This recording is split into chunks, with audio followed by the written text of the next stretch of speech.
We're out here today to show management that we are going to stand up and fight for our careers at WestJet and for the future of our airline. Hey, welcome to About That. I'm Lauren Bird in for Andrew Chang. So not long now before we know if nearly 2,000 WestJet pilots will walk off the job just ahead of the May long weekend, when thousands of Canadians are expected to travel. And for people who have trips booked, it's pretty nerve-wracking.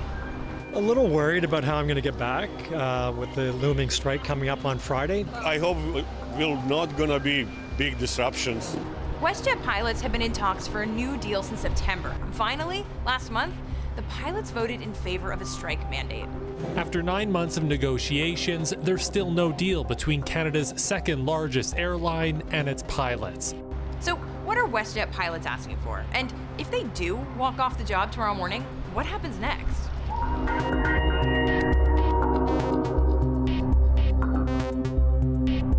The union for WestJet's roughly 1,850 pilots issued a 72-hour strike notice on May 15th. The Airline Pilots Association, or ALPA, represents them, as well as the airline's discount subsidiary Swoop, so their pilots would be part of the strike too. And though discussions have been ongoing, the pilots say the two sides are still really far apart in negotiations. After 9 months of negotiating, management still fails to understand today's labor market conditions, leading to a mass exodus of our pilots in search of better work opportunities. And that's Captain Bernard Lewell, WestJet ALPA chair. Hundreds of pilots have already picketed informally in Vancouver, Toronto, and Calgary last week. Nearly 300 pilots in uniform are walking outside the Calgary Airport terminal holding signs that say, among other things, "Show us a future." A couple of the main issues they want resolved: pay and job security. The union has been pushing for what it calls a North American Standard contract. Basically, they want to narrow the gap between their wages and the wages of pilots at other airlines in Canada and the US. Like Delta Airlines, for example, struck a deal back in March, delivering a 34% pay increase over 4 years to its 15,000 pilots. But WestJet CEO Alexis von Hosenbreck says the company's pilots are already some of the best paid in the country. The expectation that you can live in one country and then cherry pick wages from another one is just not how the world works. But the union wants the company to retain its experienced pilots and to bring in new ones. We're just trying to get a compensation package that will keep our pilots at WestJet. So right now we're losing pilots to all the other airlines in Canada, as well as down into the States. WestJet ALPA chair Bernard Lewell says 240 pilots quit WestJet last year for jobs elsewhere, including in the United States. But von Hosenbreck denies that and says WestJet doesn't have any problems with recruitment and has issued its own response. As the union maintains unreasonable expectations, we see no alternative than to lock them out as of Friday. But WestJet says the lockout notice does not mean the work stoppage will automatically happen. And if it does, there are contingency plans. It'll operate on a reduced schedule and allow people to change or cancel their bookings. And other airlines in the country are taking advantage of the opportunity. Flair Airlines says it's added extra flights between Vancouver, Edmonton, and Calgary ahead of the long weekend. Air Canada says it's adding capacity on some routes. So how could this impact your travel plans? And what are your options if your flight is canceled or delayed? For all that, we're going to go back to the studio where I'm going to talk to a lawyer. So to better understand what travelers can expect, I'm joined by Sylvie de Bellefeuille. She's a lawyer that works for a nonprofit specializing in consumer rights based in Montreal. Sylvie, thanks for joining us. Well, thank you for the invitation.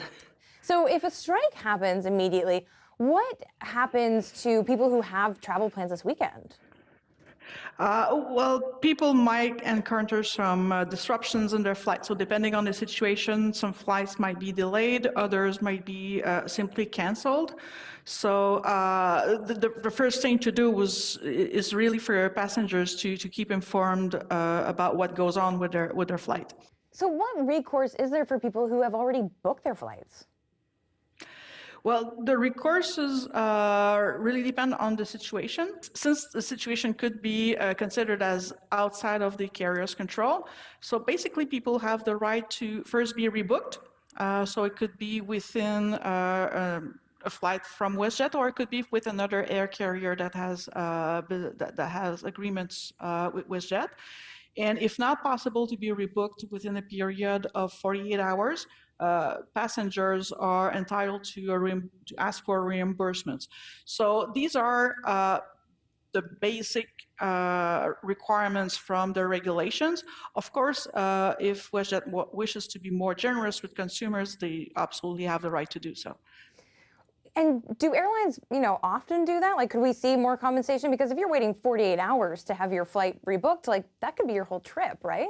It could ruin the whole trip if you were going out for a weekend or one specific event, for example, and 48 hours the event is done. You don't have the whole purpose of the travel is out.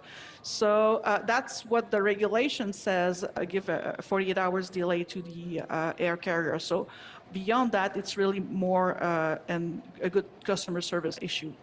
Yeah, and what will you be watching for in the next few days? Well, what the information that WestJet will provide to consumers, that's one aspect. And also, should there be a strike, how will they handle it? We'll have to see if we have complaints from passengers who have a hard time getting information or being rebooked. Well, let's hope not.